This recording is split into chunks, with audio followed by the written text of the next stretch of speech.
Jesus came into the world to save sinners.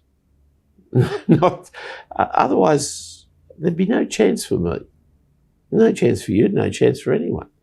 His death was not a model of how to die. I mean, he wasn't the only person crucified by the Romans. Romans liked crucifying people. Thousands were crucified by the Romans. It was their method. He wasn't the only martyr to a cause. There have been any numbers of martyrs to cause.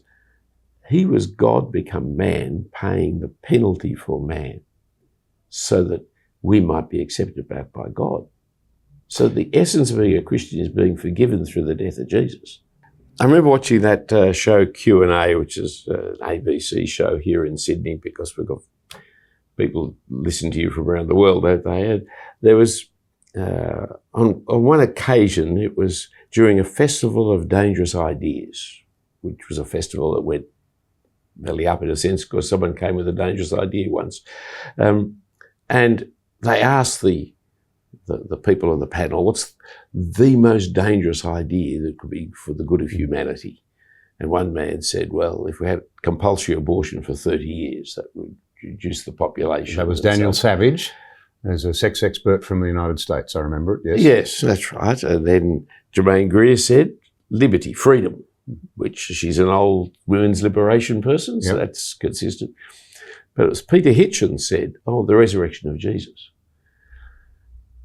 And there was this kind of pause at the thing. And the discussion went forward. And then the chairman said, no, come on, you can't just leave it there. Well, what do you mean the resurrection is a dangerous idea? Now, he may have been doing that for the sake of the audience. He might have been doing it for the sake of himself. But quite clearly, the idea that the resurrection is dangerous, people don't understand what the resurrection is. They've got no idea. It's something Christians believe, but it doesn't exist, so it doesn't matter.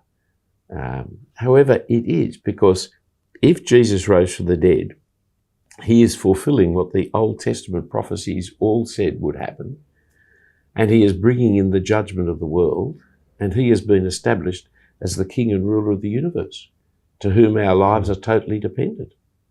I mean, it changes everything.